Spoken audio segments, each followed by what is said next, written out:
Nah, ini komunikasi yang efektif ini juga penting untuk diajarkan ke tempat tim kita. Oke, saya ambil dari communication skill with NLP. Ini communication skill with NLP. Ada dalam berkomunikasi. Di mana bumi dipijak, disitulah langit dijunjung. Artinya kita harus ngerti di setempat itu adabnya seperti apa. Karena kalau kita melawan, melanggar dari jumhur, dari kebanyakan, ya kita siap-siap dikeplain atau diusir. Kan begitu ya? Nah, ini saya biasanya kalau untuk karyawan, saya akan banyak cerita dari sini duluan nih. Ini tentang adab duluan. Ini fotonya siapa tahu? Nggak tahu ya. Seorang kakek. Ya, seorang kakek. Tapi waktu itu dia masih muda. Di tahun 1890 sekian lah.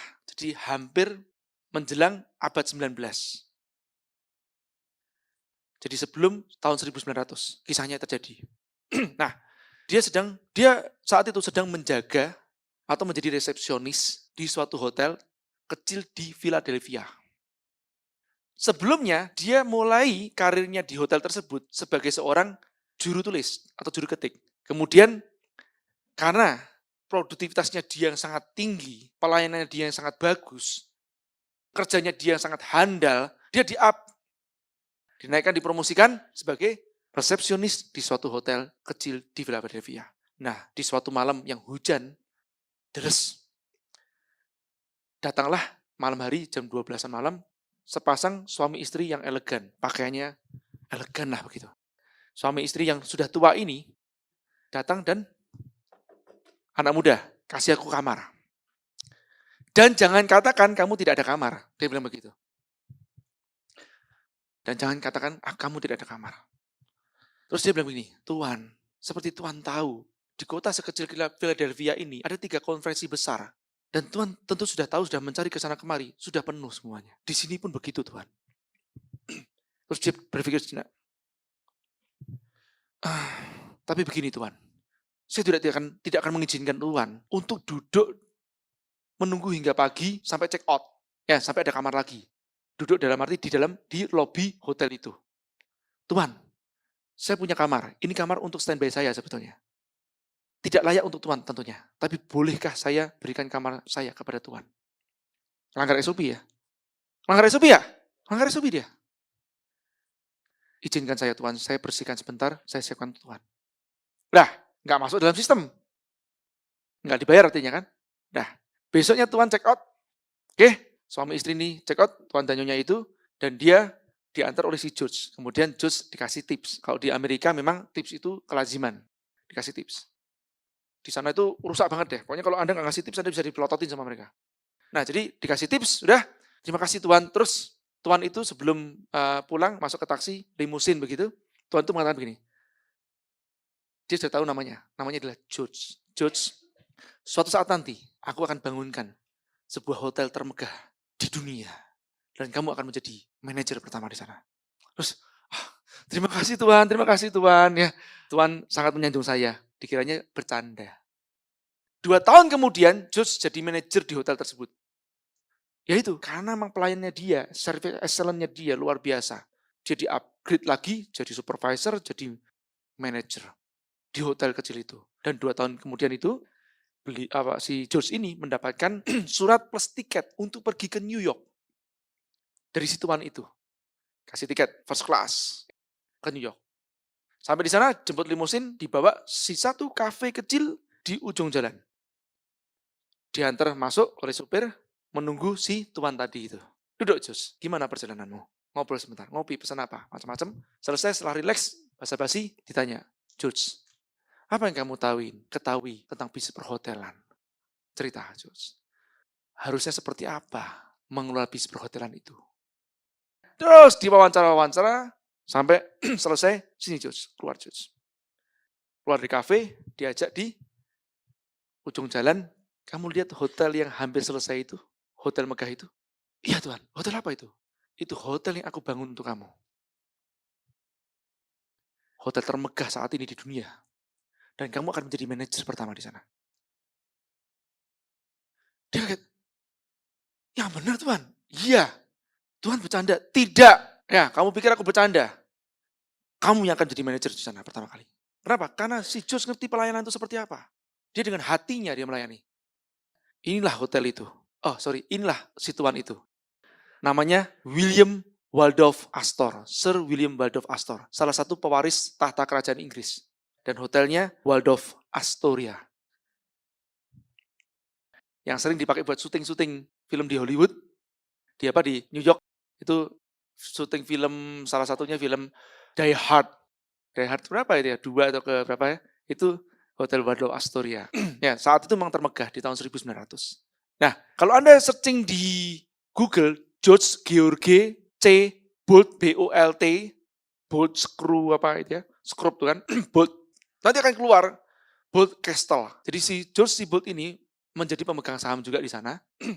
Dan ya kaya, terus punya castle atau punya puri gitu yang dia bangun. Itu dimulai dari seorang juru tulis dan resepsionis. Ini bisa jadi contoh sebetulnya buat tim kita. Kita nggak pernah tahu kapan malaikat akan lewat. Benar nggak? Tapi kalau kita menyiapkan diri kita terus menerus, nggak akan kita kelewatan malaikat, kan begitu loh. Artinya apa? Kita sudah pantas dapat rezeki. Kita cuma tinggal memantaskan diri kita terus. Kalau saatnya tiba, datang itu. Baik, paham? Bisa buat cerita? Iya, diceritain ke tempat. Nanti tugas Anda ini pulang, Anda cerita lagi gitu loh. Ke tim Anda, ngerti ya? 83% transaksi bisnis close karena pembeli menyukai penjualnya. Oke, Carey L. Johnson dalam buku Sales Magic. Jangan tanya sama saya, Mas, 83% dapat dari mana? Dari Sales Magic. Dari Carey L. Johnson, gitu ya. Metode penelitiannya bagaimana? Kamu baca bukunya sendirilah, ribut aja. Kamu nggak percaya, udah. Sebenarnya kalau 83% artinya apa? Mayoritas, hampir semua gitu aja gitu loh ya. Saya nggak usah jelasin itu, tapi gambarnya begini loh. Anda ini beli ke seseorang, atau ada 3 penjual, harganya sama semuanya, yang satu paling ramah. Anda suka yang mana? Yang ramah. 3-3-nya ramah, satu teman SMA, Anda beli yang mana? Nah, orang itu cenderung mencari kesamaan-kesamaan. Paham ya? Makanya bangunlah kesamaan, bukan bangun perbedaan. Itu aja gampangnya. Nah, 3 elemen komunikasi, kata-kata atau konten, itu hanya 7% dari elemen komunikasi. Intonasi, kualitas suara, penekanan, mengalirnya tidaknya, 38%. Termasuk kejelasannya dia juga, artikulasi 38%. Fisiologis bahasa tubuh itu 55%. Saya ambil contoh begini nih. Ini saya ngomong sama junior. Saya panggil dia kan junior kan. Junior! Oke. Apa bedanya saya panggil junior sama junior? Kata-kata yang sama, intonasi berbeda. Beda mana? Beda mana? Yang ketiga, saya tidak usah menyebut nama junior. Saya bilang gini.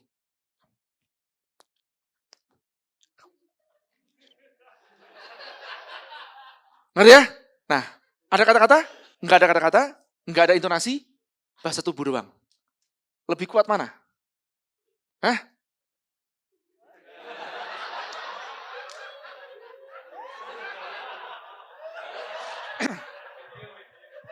Coba video, nanti yang sevibrasi berdatangan nanti.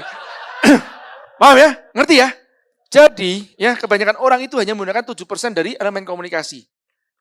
Makanya kalau Anda berkomunikasi, latihlah 3 hal ini. Kata-kata, mutu suara, fisiologis. Sebetulnya saya kepengen Anda ini semuanya latihan. Ini harusnya latihan semuanya. Coba berlatih begini loh. Nanti Anda bisa, kalau Anda role play, Anda bisa melatih juga orang Anda. Ada nih yang pernah gini, saya latih gini. Selamat siang Bapak. Selamat siang Bapak. Ini cewek loh nih. Tahu ya teman kita yang di Office UB waktu itu udah keluar. Nah, selamat siang Bapak.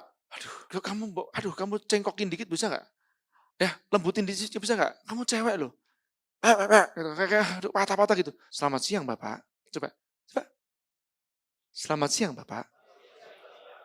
Ya, coba cengkokin. Selamat siang Bapak. Sambil senyum. Oke. Beda kan? Selamat siang Bapak. Selamat siang Bapak. Itu aja meskipun telepon. Mimik muka Anda itu kan ketahuan kok. Benar nggak? Kadang kan kita sering kan, lagi tiduran ya. Loh kok bisa tahu? Ya suaranya. Kan begitu ya? Lagi ngunyah ya. Ketahuan juga kan? Iya nggak? Selamat siang Bapak. Bisa saya bantu? Coba. Oke, good. Nah, besok harus di role model, di role play sama AB begitu kepada tim kita. Terus kamu coba. Kamu menyimak. Nah, ini gantian ya. Sama siang Bapak bisa saya bantu. Sama siang Bapak bisa saya bantu. Kalau udah pas baru boleh. Nggak pas lanjut lagi. Gitu ya. Nah nanti ini latihan yang kedua. Gini. A sama B baruan. A. Tahu nggak kenapa tadi aku cemberut? Emang kenapa? Coba Anda bacanya gimana nih? Emang kenapa? Kan gitu. Tahu nggak kenapa tadi aku cemberut? Emang kenapa? Beda nggak? Respon Anda berbeda intonasi dengan kata-kata yang sama. Ya, menghasilkan yang berbeda. Aku tuh paling gak suka kalau kamu cuekin aku. Iya, aku tahu. Aku juga gak suka kalau kamu naikin suaramu. Iya, habis tadi kamu naikin suaramu juga sih. Intonasi satu nih. Tapi kalau intonasi dua begini. Tahu nggak kenapa tadi aku cemberut? Emang kenapa? Aku tuh paling gak suka kalau kamu cuekin aku. Iya, aku tahu. Aku juga gak suka kalau kamu naikin suaramu terus gitu. Ya habis, kamu naikin suaramu juga sih. Kan gitu. Nobita. Nah ini nanti Anda role play kan ya. Kalau di mana di tempat kerja, Anda train tim Anda role play kan. Oke? Bergantian. Banyak orang pintar tapi gagal dalam kehidupannya. Karena mereka hanya menggunakan 7% dari elemen komunikasinya. Apa itu? Texting, teks, SMS, WA, ngechat. Kok kamu jawabnya simpel-simpel sih? Lagi nyupir goblok. Ya, itu gitu kan. Kok kamu jawabnya simpel-simpel sih? Nah, direkam. Lagi nyupir goblok. Ya enggak? Dikiranya kita marah. Padahal enggak marah kan? Tapi jadi marah setelah itu ya. Paham ya? Kita sering kali itu loh menganalisa sesuatu masalah gitu. Ini kok dia jawab gini. Wah ini berarti dia gini. Udahlah gini loh. Kita daripada pusing. Telepon aja. Paham gak? Supaya 7 plus 38. Kalau kurang ketemuan. Biasanya kalau udah ketemuan cair. Saya kalau ribut sama orang beneran. Ada ketemuan aja ngopi yuk kita yuk. Telepon gak enak nih. Ketemu aja kamu datang sini. Kadang Mas ada gini. Mas Ji. Nah, ini paling jengkel nih saya kalau udah malam hari ini, entah itu mau Zuri, mau Faiz, mau siapa, Mas Ji, Assalamualaikum, Mas Ji boleh ganggu sebentar. Aduh kampret kamu, kata-katanya gak enak banget gitu kan. Saya kan malam hari mikir kayak gitu kan, ini ada masalah apa nih kan gitu ya. Ya enggak? Mendingan aduh, telepon aja lah gitu loh. Atau kasih emoticon. Kenapa saya suka pakai Line dibandingkan pakai WA? Stikernya itu loh, unyu-unyu. Artinya apa? Saya lebih bisa berekspresi gitu loh. Mas Ji, maaf Mas Ji, boleh ganggu sebentar, kasih stiker duluan gitu.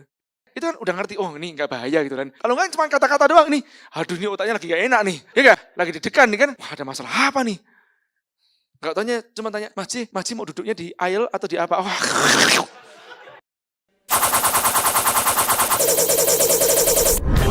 To show this, we took two men, Mr. Nice and Mr. Nasty, and placed them in a controlled environment. Then we asked several volunteers to meet them and discuss different subjects. Favourite films? Yeah, well, got plenty of those. You go first.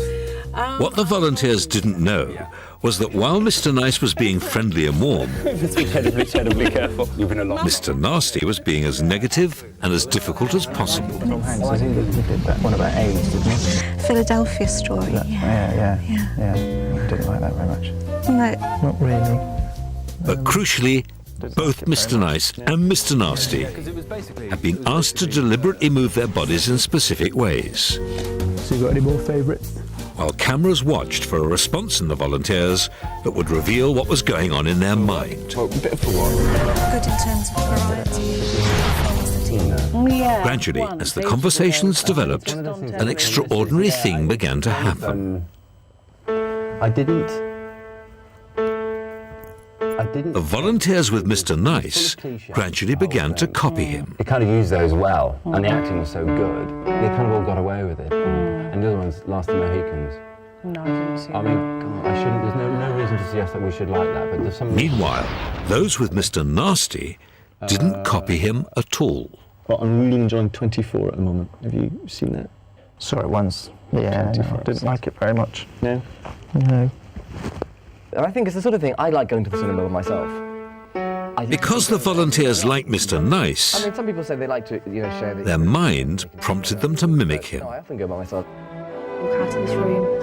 A subconscious attempt to strengthen the bond between them. Because I've been in the business. Well, that's what everyone says. It's fantastic. Get used to it. Yeah, you don't really. I think if you do it on a very difficult. There are so many great people that you can speak to.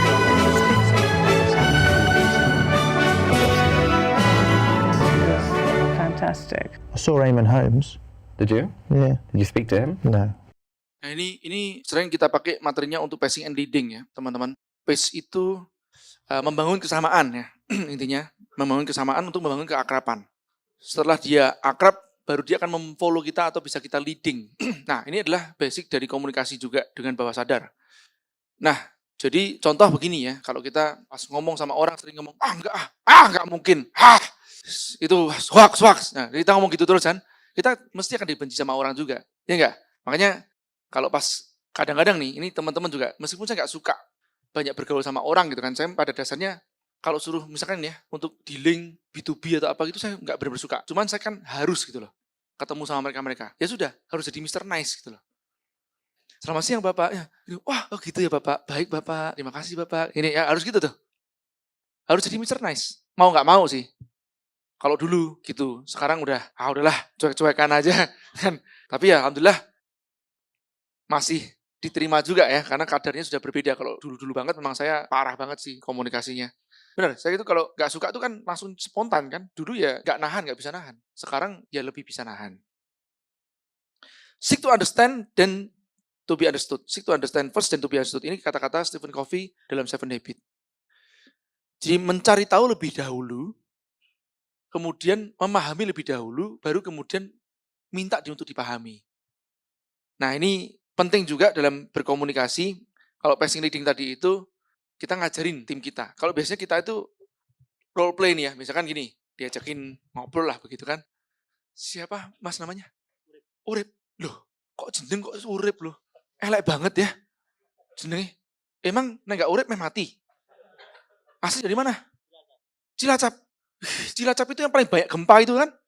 Yang paling sering gempa, dekatnya Nusa Kambangan, itu tempatnya kriminal semua itu. Ya, ini jadi Mr. Nasty. Terus sekolahnya di mana mas dulu? Kuliah? Malang di mana? UB, jurusan? Saya heran loh, ada orang jurusan perikanan tuh loh. Mau ngapain gitu loh, sekolah. Sekolah jurusan jauh-jauh jadi perikanan. Mendingan langsung aja jadi nelayan. Ya, itu sekolah bahasa nggak ada fungsinya. Mas, ngomong mas, kita bisa sama-sama yuk. Mana mau gitu kan ya. Ngerti ya? Ini Mr. Nasty, membangun perbedaan. Tanya lagi nih. Mas, namanya siapa mas? Oh mas Urip. Wih, mas, namanya mas itu sebetulnya ada kemiripan sama ayah saya loh. Ayah saya namanya Untung. Untung ije Urip. Nyambung kan? Cocokologi gitu. Ya. Aslinya mana mas?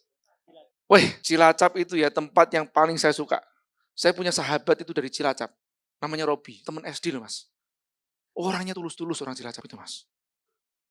Kayak mas itu saya yakin. Tulus-tulus. Kuliah di mana mas? Di UB jurusan apa? Perikanan. Saya itu daftar UB aja nggak masuk loh mas. Mas bisa masuk itu hebat banget loh. Apalagi jurusan perikanan, itu kan paling susah toh. Lah kerjaannya nangkapin ikan. Ikan berenang kita tangkapin. Kalau enggak, jurusan perikanan kan, itu kan jurusannya Denny manusia ikan. Enggak ada yang ngerti kan Denny manusia ikan kan, yang punya insang. Baik ya, nah jadi ini, Anda paham nggak? Satu membangun perbedaan, satu lagi membangun kesamaan. Jadi, Anda mau jadi Mr. Nice atau Mr. Nasty? Kan begitu loh. Nah kalau, itulah prinsip gampangannya pacing leading. Baik diterapkan secara langsung ataupun secara kata-kata. Oke, lanjut. Nah ini sebetulnya juga praktek ya, teman-teman. Biasanya kita ajakin teman-teman biar benar-benar bisa masuk ke dalam bawah sadar. Itu praktek. Ini ada 6 ekspresi. Yang pertama apa? Yang pertama apa? Bahagia jelas ya. Nah yang pertama bahagia, yang kedua sedih, yang ketiga marah, yang keempat oke, jijik, yang kelima ayo, bingung kan? terkejut, takut, sama satu lagi apa? Coba, yang nomor 4 apa? Hah? Jijik. Tahu nggak caranya biar Anda bisa mengetahui itu? Paling gampang adalah di mirror. Ngerti nggak? Coba gini. Coba deh. Luar membentuk dalam, dalam membentuk luar. Perhatikan baik-baik. Anda coba gini. Hah? Terus? Ya, itu yang sebelah satu kan menceng kan? Menceng ada. Ya, jijik. Baik. Terus yang nomor 5? Hah? Terkejut. Yang nomor 6? Paham ya? Nah, jadi nanti ini ada latihannya. Latihannya gini nih. Bahagia, jijik, takut, terkejut, maju ke depan satu persatu suruh mengekspresikan. Bahagia. Takut. Terkejut. Ya, misalnya. Ya, gitulah ya, intinya begitu. Suruh melatakin ya. Nah, ini masih gampang kan kalau begitu. Heran. Ya, terus bangga. Kagum. Ya, bingung. Usil.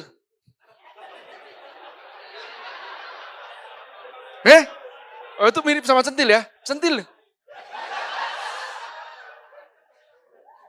Oke, malu. Oke, horny.